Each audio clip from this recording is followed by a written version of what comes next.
Could AI replace lawyers? What do you think? I suppose the question is, could AI replace any of these professions out there? It's amazing what's happening with ChatGPT. I've been using that a lot.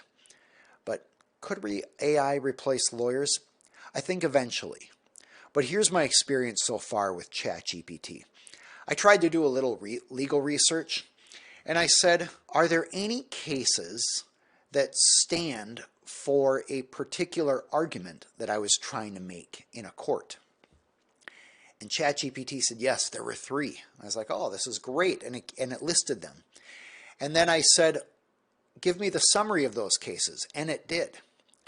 I thought, wow, this is amazing. ChatGPT is a game changer for lawyers doing legal research. I then went and looked up those cases and read those cases. They didn't say anything about the issue I was dealing with, and ChatGPT's summary was totally incorrect. It was like ChatGPT was describing some other case. Unfortunately, I don't think that case that I was looking for even existed, so I don't know where ChatGPT got the information.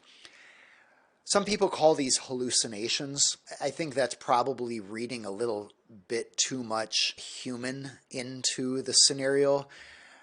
In fact, I think what it is ChatGPT, it's statistical in its prediction, and so it was coming up with information that may have made sense and passed the grammar and spell check, but it simply was not matching what existed in the law.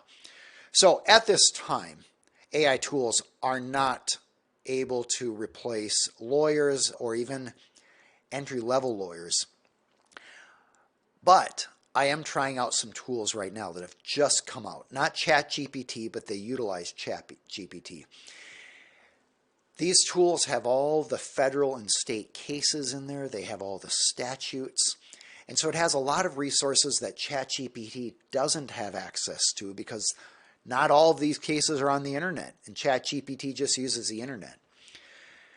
So I do think ChatGPT can be great for certain purposes, and even these tools can be great for certain purposes. I'll give you an example of how I used ChatGPT recently. I was contacted by a restaurant owner who was looking at selling the business, and I said, you know what? I know what kind of questions I would normally ask a restaurant owner who wants to sell the business, but let me see what ChatGPT would say. So I told ChatGPT, you are a lawyer who represents business owners selling their businesses, because I want ChatGPT to step into my shoes.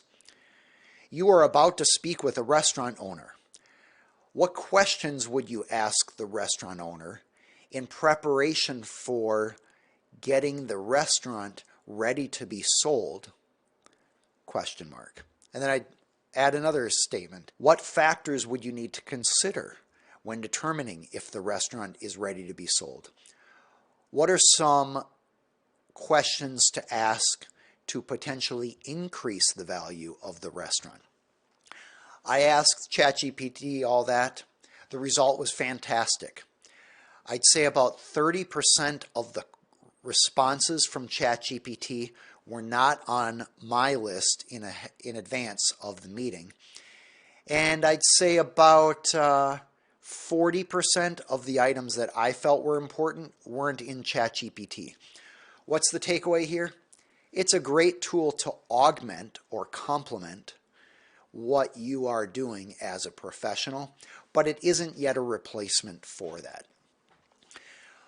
Do I think ChatGPT will be able to replace lawyers? Yes. A lot of simple lawyer tasks will be replaced. For example, I had a contract recently, and the contract, that template that I wanted to modify, had parties who were companies. So their pronouns were its, their, and it was a female selling to a male in my new scenario. So I had to change all the pronouns. I just explained to ChatGPT, I'm going to give you a contract. And by the way, I sanitized it of client information first before I put it in there, because whatever you put in ChatGPT can be used to educate it. So you want to make sure you're being very careful there. But I put in a a sanitized contract, and I asked it to change all the pronouns and explained how, and it rewrote everything. So instead of hiring somebody like a young associate or a paralegal to go through and replace that, it was done in just a matter of seconds. So that's a great example of where AI can save time for attorneys, save money for clients, and allow attorneys to focus on what's more interesting and not the kind of minutia of practicing law. Other examples are you put 100,000 documents into ChatGPT and you say, identify the documents that support this argument or find this thing. It doesn't mean you can give up your job as an attorney, but this AI is an incredible way to augment or support what you're already doing with a powerful tool. In the old days, when somebody was doing farming by hand, they might use a hoe or a shovel. And then came along the plow that could be pulled by an ox to break up the ground. If farmers said, hey, I'm not going to use this new efficient tool, I'm going to do it the old way, they were not competitive.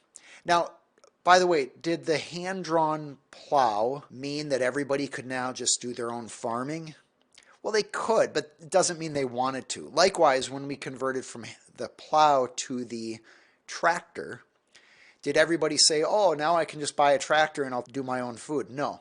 So I don't think people will say, now that I have AI, I don't need a lawyer. I think they'll just want to hire a lawyer who's using AI, using the powerful tools that are available, and being the most efficient and effective in what they're doing. So I believe AI is a new tool, and it's incumbent on lawyers to utilize AI to effectively serve their clients in the future. I don't believe AI will wipe out the profession of law.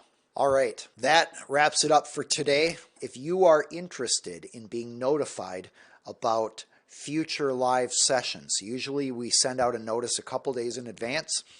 You can get that notice in two ways. You can subscribe to this YouTube channel and turn on notifications, or you can get our emails. To do that, go to aaronhall.com/free, enter your email address, and you'll know about these free live YouTube sessions, and you'll also get access to exclusive videos that aren't available to the public. It was a pleasure having you here today. I look forward to seeing you next time.